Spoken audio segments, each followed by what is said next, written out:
Welcome, dear listeners. Tonight I have 3 spine-chilling tales that will make you think twice about your summer plans. These are stories of haunted cabins, eerie amusement parks, and mysterious watchers, all set against the seemingly innocent backdrop of summer break. So, grab your blankets, turn off the lights, and prepare yourself for some true, terrifying tales that will keep you up at night. Let's dive into the first story.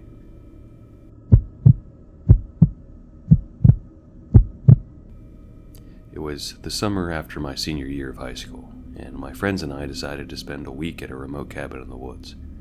We were looking forward to a week of freedom far away from the stresses of school and parents. The cabin belonged to my friend Jake's uncle, and it was the perfect getaway. First few days were perfect. We swam in the lake, hiked the trails, and stayed up late around the campfire, telling ghost stories and roasting marshmallows. One night, as we were sitting by the fire, Jake's uncle told us about the legend of the woods. According to the story, a family had disappeared from a nearby cabin years ago, and their bodies were never found. Some locals believe that their spirits still haunted the area. We left it off as a silly campfire tale, but that night I had trouble sleeping. Around midnight, I heard a faint whispering outside my window. I tried to convince myself it was just the wind, but whispers grew louder and more distinct. I could hear a woman's voice calling my name. Terrified, I woke up my friends and we decided to investigate. Armed with flashlights, we stepped outside and followed the voice into the woods. As we walked deeper into the forest, the voice grew louder and more frantic. Suddenly, our flashlights flickered and died, leaving us in complete darkness.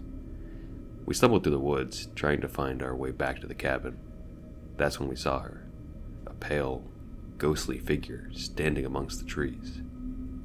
She had long, tangled hair and hollow eyes that seemed to stare right through us. She reached out her hand and I felt a cold breeze brush past me. We ran back to the cabin as fast as we could and locked the doors behind us. The rest of the night, we huddled together, too scared to sleep. The next morning, we packed up and left, vowing never to return. To this day, I can't explain what we saw, but I'll never forget the terror of that summer night.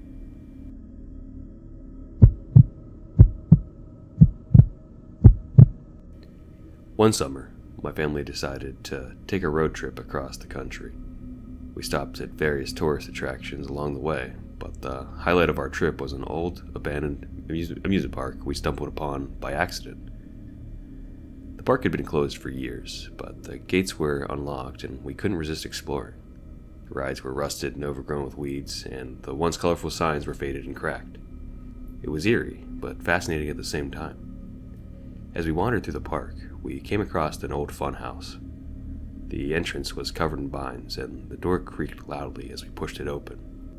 Inside, the air was musty, and the floorboards creaked beneath our feet. We made our way through the dark, winding corridors to avoid the cobwebs and broken mirrors. In the center of the funhouse, we found a small room with dusty old carousel. The horses were chipped and faded, and the music box was silent. As we approached the carousel, the air grew colder, and we heard a faint, ghostly melody playing. Suddenly, the carousel started to move on its own. The horses bobbed up and down, and the music grew louder and more frantic. We tried to run, but the door slammed shut, trapping us inside. The room filled with a dense, icy fog, and we could see shadowy figures moving in the mist. We huddled together, terrified, as the carousel spun faster and faster. The shadows closed in around us, and we could hear their whispers and laughter. Just when we thought we couldn't take it anymore, the carousel abruptly stopped, and the fog cleared. The doors creaked open, and we ran out of the funhouse as fast as we could.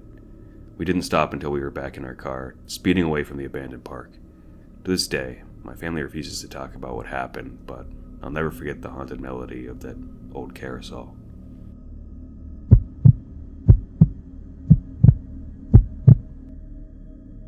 When I was a kid, I spent my summers at a sleepaway camp deep in the mountains. It was a place of adventure and excitement, but also of eerie campfire stories that kept us up at night. Counselors loved to tell us about the legend of the camp, the story about a ghostly figure known as the Watcher. According to legend, the Watcher was the spirit of a camper who had disappeared years ago. He would roam the campgrounds at night, watching over the campers and seeking revenge on anyone who dared enter the old abandoned cabin at the edge of the property. One night, my friends and I decided to sneak out and explore the abandoned cabin. It was a typical teenage dare, and we were eager to prove our bravery. Armed with flashlights, we made our way through the dark woods, trying to ignore the sounds of rustling leaves and distant animal cries. The cabin was in ruins, with broken windows and a sagging roof. As we stepped inside, the air grew colder, and we could feel an oppressive presence watching us. We searched the cabin, finding nothing but old furniture and debris. Just as we were about to leave, we heard footsteps outside. We froze in fear as footsteps grew closer. Suddenly, the door creaked open, and a tall, shadowy figure stood in the doorway. His eyes glowed a menacing red, and he let out a low, guttural growl. We screamed and ran out of the cabin, not stopping until we were back at our bunks. The next morning, we told the counselors what had happened, but they laughed it off as a prank. However, that night, I woke up to find a note on my pillow. It read, "I am watching you." The handwriting was jagged, unfamiliar, and I knew it wasn't a joke. For the rest of the summer, I couldn't shake the feeling of being watched. I avoided the woods and the old cabin, but I never spoke of the Watcher again. Even now, years later, I can still feel his eyes on me whenever I think about that summer camp. Thank you for joining me on this journey into the dark corners of summer break. I hope these stories have sent shivers down your spine and reminded you that not all summer adventures end with happy memories. If you enjoyed these tales, don't forget to like, comment, and subscribe for more chilling content. And remember, the next time you're planning a summer getaway, be careful where you go, because you never know what might be lurking in the shadows. Until next time, stay safe and sweet dreams.